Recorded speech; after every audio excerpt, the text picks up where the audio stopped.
welcome to Mindscapes, our series of conversations with men and women whose ideas, visions and philosophy define our contemporary world.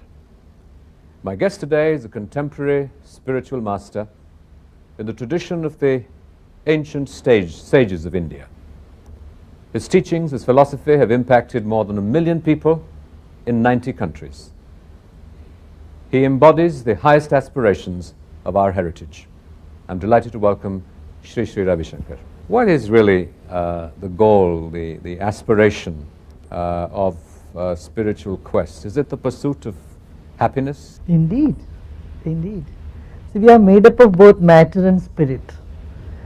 All that we aspire, like peace, love, compassion, joy, they're all aspects of spirit, including comfort. What does this state of happiness represent? Happiness is the real nature of our consciousness. Usually psychologists say deep inside you there is sadness, or there is sorrow, or there is misery, there is problem. But I would say you go a little deeper and all that you find is your nature is to be in the moment.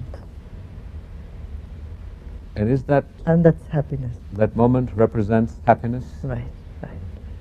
Would you sort of describe it in the vocabulary, shall we say, of the layperson who hasn't experienced the moment, who hasn't experienced the spirit? How could we point him to this possibility? Just look at a child and he embodies all the aspects of spirit fully. And see, look at a child, how much joy is in his face. There is so much love and sense of belongingness. And as a child gets education, somewhere he seems to be losing all these qualities which he is born with. I think that's not what education is meant for.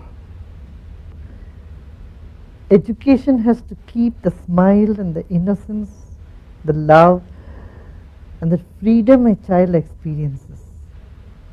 And that need to be fostered more and more. You have frequently talked about this aspect of love and compassion as being sort of intrinsic to a human being. Yet, when we look around us, we seem to see far more acts of hatred, confrontation, competition and violence than we see of love. In fact, if you see all the problems in the world, they all come out of love only. That love gets distorted, it becomes hatred. And when you love perfection and you are angry at imperfection, greed, jealousy, anger, all these are distortion of love. But yet everyone longs for such a love that's free from all these distortions. That's where wisdom or knowledge comes to play, which would help one to keep one's love as love and not become jealousy or hatred. This wisdom, how does one aspire to it? How does one seek it? How does one get it? Just look at life from a broader perspective, that's all. Look at life from a broader background of time and space. You know, the inquiry is, who am I? What do I want? All these questions can help one to come to that level of... The Indian heritage has developed some of the most sophisticated mind training techniques. Much of your work has to do with training the breath. What is the relationship between breath and mind? You know, for every emotion there is a definite rhythm in the breath. In fact, breath is the link between body and mind. So when you are angry, you breathe different. When you are happy, you breathe different. So every emotion has a definite rhythm. So there is a rhythm in the nature. Seasons come in particular time. And there is a rhythm in our body. When there is harmony between the rhythm of the nature and the body, then you feel healthy in the body. And when there is a rhythm between body and mind, the thought process, emotions, and the breath, then there is more harmony in life. You are sort of most intimately, at least in the public sphere, associated with your art of living courses. What is the art of living? Appreciating life. Learn to appreciate life more than matter or accessories to the life. So life is both matter and spirit, and the spirit aspect of life is all our emotions, feelings, and something which is beyond that, the consciousness. When you say that life is matter and the spirit, there has been a great deal of new thinking, shall we say, in Western psychology and the modern biochemistry of the brain, whereby altering the biochemistry of the brain, you're able to change emotions. Where does spirit come in if in the act of popping a pill, you take Prozac and you eliminate depression? If you're schizophrenic, you take something else. What is the sort of the reasonable basis, or the basis in reason? Yeah. Matter and spirit are interlinked. They are connected. Yeah, of course, you can take Prozac and get rid of your depression for a short period of time. But look at all the side effects that medicine can create in you. And then there is a lot of patients have reported, when they take Prozac for a period of time, it stops working them anymore. Going from matter to spirit is a little gross, I think so. But when you attend to spirit direct, then it can similarly influence our physiology too, our body too. You feel more energetic and you feel more self-sufficient. And if you use your breath, you don't need to take Prozac and other pills. Just by altering the rhythm of the breath, you can alter the state of your mind. So are you suggesting that through the process of working on your breath, it is possible to alter the biochemistry of the brain? Definitely. One of the sort of perceived goals, shall we say, of the spiritual quest that's held up is sort of, nirvana. That if we pursue this, we can each attain nirvana in some ways. What is this state of nirvana? Have you experienced it? Do you have an insight into this? It's very personal experience of being nobody. Usually we are stuck with a position, I am somebody. Then suddenly you realize you are not somebody, you are nobody, and you are part of everybody, and you are everybody. Would you then sort of say that this represents a feeling of interconnectedness, merging with... See, when you say connectedness, you again feel there are two separate things, they're getting connected. Feel there is only one thing. It's only one thing. It's only one thing. Everybody is made up of this one thing. Our traditional practices have suggested a sort of a hierarchical approach, shall we say, to the spiritual practice. So you have yama, niyama. You have the different stages of this, and breath or pranayama comes somewhat later in this hierarchy. In your teaching and in the systems that you have so effectively used to impact so many people, is there a hierarchy? Do you sort of work?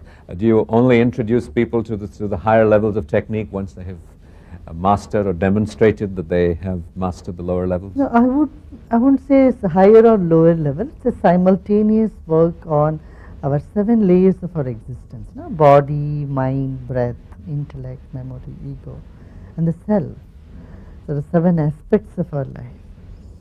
And even a few minutes or few understanding about each of these aspects, that can bring a lot of freedom in one's system. When you talk about freedom in the system, the sort of the more enlightened, when you look at the lives of Krishna or the sort of the great masters and the eloquent testaments to our traditions, they reach the stage of amorality, in a sense, that the traditional moral framework and structures didn't apply to them.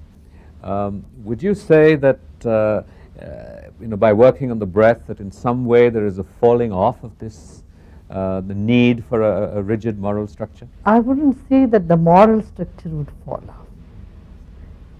It becomes your nature. Morality is your nature. Nobody need to tell you need to be compassionate or caring. It's simply the way you are. And you feel at home with everybody in the world. You know, all the barriers, boundaries, which seem to have been created by our, modern society, seem to simply drop off. We come back to our child-like state. What about your own, you recalled the Bhagavad Gita, and, when you were 4 years old, you were obviously a very exceptional child. Have you been ever conscious that you were different to your peers, to people in the community in some ways, and that you had this mission to teach and to help others? Yes. I didn't feel that I was very different from everyone else, but I couldn't enjoy what other children used to enjoy, like football and others. And I used to, in school you need to play some game, but when the ball would come to me, I would look at my feet. I said, I cannot kick anything in the world. How can I kick this ball? So I would just stand there staring at it. So I had that disadvantage, some aspects too. You were also sort of a student for some time of Maharishi Mahesh Yogi.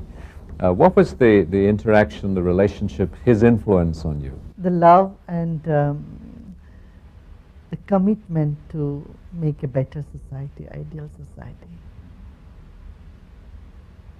It was wonderful. It was so wonderful. He was caring for all the people, and he used to plan for how he can create an ideal society all the time. What prompted you to shall we say, branch out on your own, with your own identity, your own mission? I didn't plan anything as such. I just took 10 days of silence, and afterwards kept teaching what I grasped. You have taught in many different countries of the world. You're a global teacher. You've addressed the United Nations. You've been on many programs on television abroad. Do you find that people from different social and cultural contexts need a different set of teachings, a different strategy, different approaches to fulfill themselves into the processes that you suggest? All that they would like, all that they need to do is smile more. And people need this world over to get back to their innocence. Often people who are intelligent, they lose their innocence. I would say the innocence of an intelligent person is very much valuable in this world today.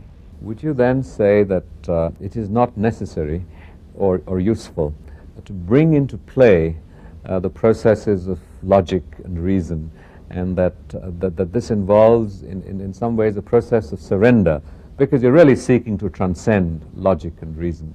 So does the assumptions of your philosophy and the path, does it need to stand up? Is the aspirant asked, or is it suggested to him that it should stand up to reason and logic? Reason, logic has its place, definitely. And reason, logic makes the mind say yes. And when the whole consciousness comes to the state of yes, then there is harmony. But yes to what? What you're saying yes to? It is not yes to what. It's a state of being in a place, yes. What is the possibility, the hope? I hate to use the word carrot, that we might hold out to the community that suffers, that is in a state of conflict with each other, that is exploiting the environment, that is exploiting each other.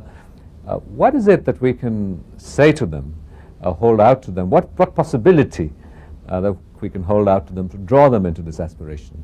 As you take a look at your own life, if you are frustrated, it's because you lack energy. And there are 4 sources of energy. Food, right amount of food, first source of energy. And then proper sleep, right amount of sleep. If you sleep too much, then you feel tired. And if you don't sleep at all, then you feel tired. The 3rd source of energy is breath, which has been mostly neglected. The most neglected aspect in our life. 90% impurities in our body goes out through the breath. We use only 30% of our lung capacity. We don't breathe enough, deep enough. So few minutes of attending to the breath can energize a person. And then a few minutes of meditation, a pleasant state of mind. No? If you attend to these 4 different types of energy in our life, we can handle the frustration, stress, work pressure that one is faced today.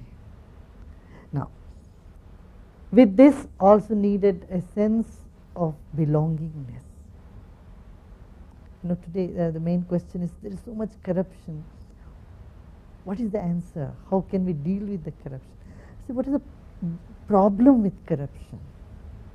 You don't make corruption with your own family members, with your near and dear one, friends. When you feel that someone does not belong to you, then you can become corrupt. So seeing life from a broader perspective, sense of belongingness to the whole world, to all the population around you. Meditation is a word widely used and abused and represents many different things. What and how would you explain meditation? Being with yourself. That sort of involve watching your breath, just being. Is there a technique? Is the aspect that you suggest of working with the breath and the 4 elements that you have mentioned? There are is many methods of meditation, many methods of meditation. You can transcend in any of the methods. You can watch the sunset and just relax into yourself. That's the way of meditation. Observing the breath. You can do singing. In Hindi you should say nirvikar and vishram. Effortlessness, totally at peace, in harmony with oneself. Effortlessness, first key for meditation. The second key word is faith, confidence. When you use the word faith, I come back again to this notion of surrender of reason. Why is it that we assume in everyday conversation that faith means a suspension of reason in some ways? See, our doubt is always about something that is positive. Have you thought about it? When someone tells you, I love you so much, you ask them, really? But when someone asks you or makes a remark and says, I really hate you, you never ask them, do you really hate me? So we doubt that which is positive. We doubt the honesty of a person. We never seem to doubt the dishonesty of a person. So we doubt in our capability. We never doubt in our incapability. So I see there are 3 types of faith. One is faith in yourself, and faith in the social structure around you, the society. Society cannot move without faith. You are sitting here today and you have the faith that your car is outside and will be safe. Right? Well, there is also an aspect of reason, of causality, of probability, that assures me that there is a reasonable chance that when I go out of here, the car will be there. Yeah, that is faith itself, faith in the structure, in the society, and faith in something that's governing the whole universe, a law, or you call it God, or a spirit, some unknown power in this whole universe which is guiding all the happenings. A faith in that.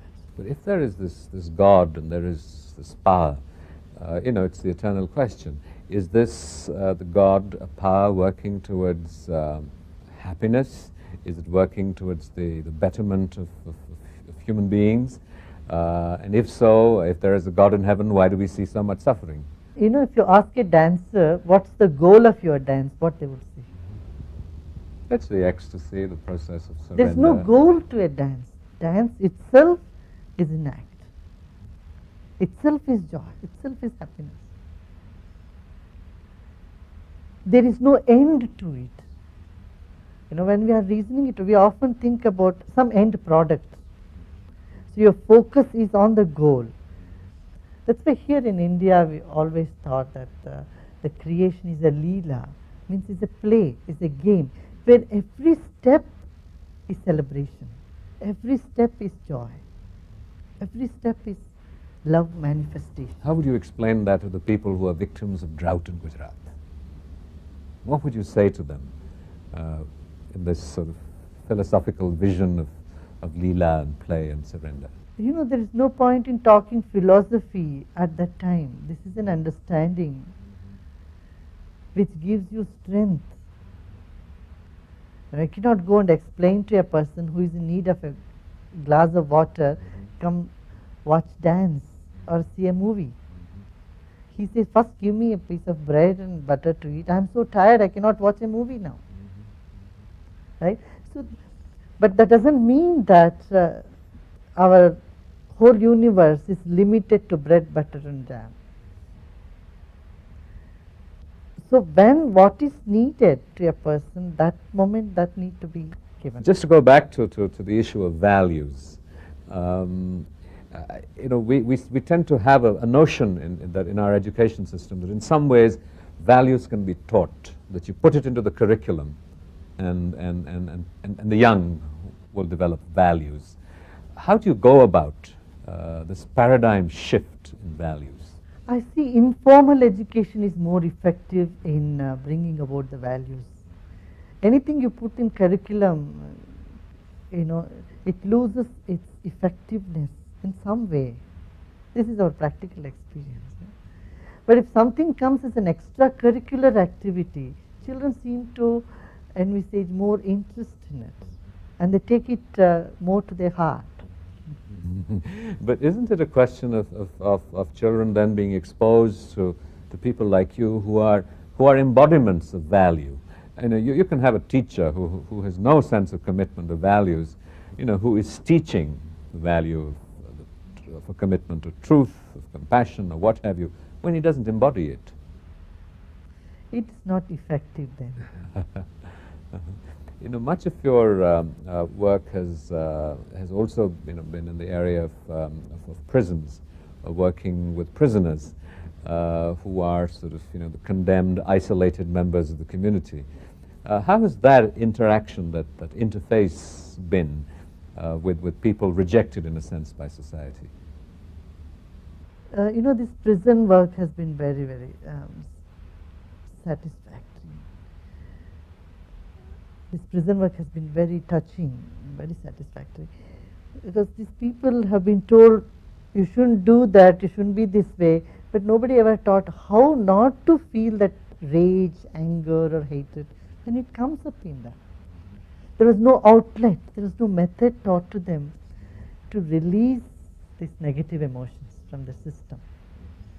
So with these breathing techniques and relaxation, meditation and all, they are able to let go of those and renew their mental energy, their emotional energy.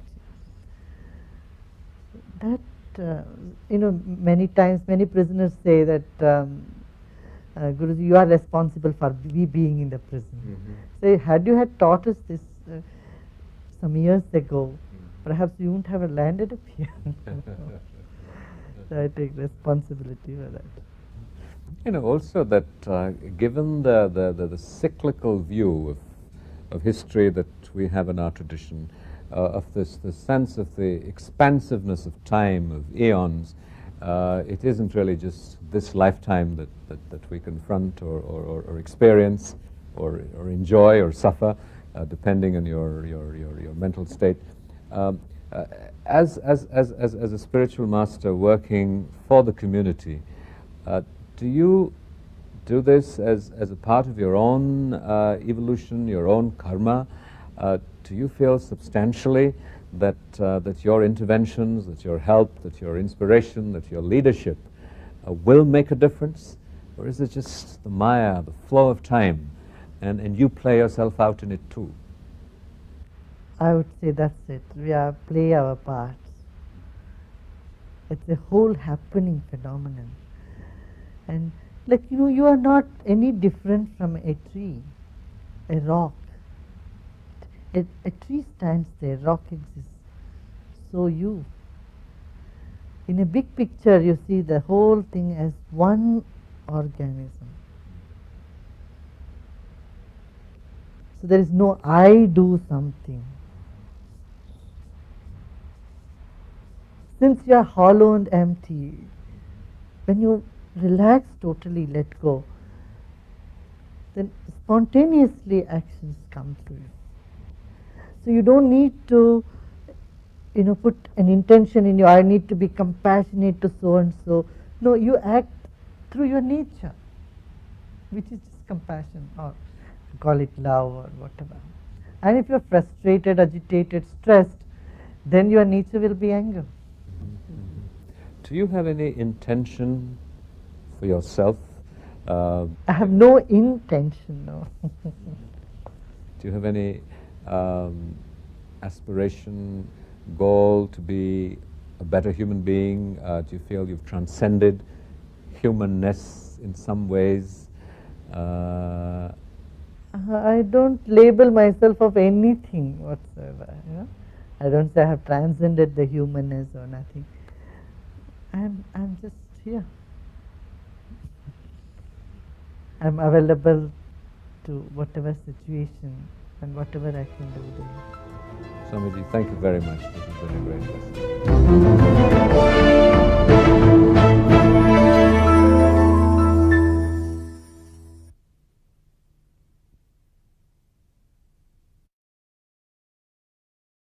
Or there is sorrow, or there is misery, there is problem. But I would say you go a little deeper, and all that you find is your nature is to be in the moment. And is that... And that's happiness. That moment represents happiness? Right, right. Would you sort of, describe it in the vocabulary, shall we say, of the layperson who hasn't experienced the moment, who hasn't experienced the spirit? How could we point him to this possibility? Pursuit of happiness? Indeed, indeed. So we are made up of both matter and spirit. All that we aspire, like peace, love, compassion, joy, they're all aspects of spirit, including comfort. What does this state of happiness represent? Happiness is the real nature of our consciousness. Usually psychologists say deep inside you there is sadness.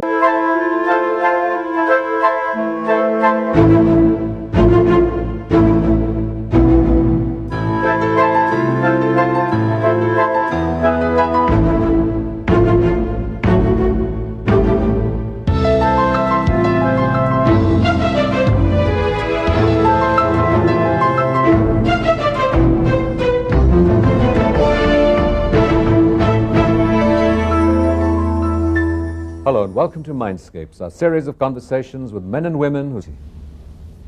Just look at a child and he embodies all the aspects of spirit fully. And see, look at a child, how much joy is in his face, there is so much love and sense of belongingness. And as a child gets education, somewhere he seems to be losing all these qualities which he is born with.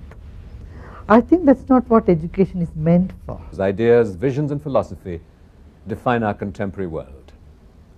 My guest today is a contemporary spiritual master in the tradition of the ancient sages of India. His teachings, his philosophy have impacted more than 1 million people in 90 countries. He embodies the highest aspirations of our heritage. I'm delighted to welcome Sri Ravi Shankar. What is really the goal, the aspiration of spiritual quest? Is it the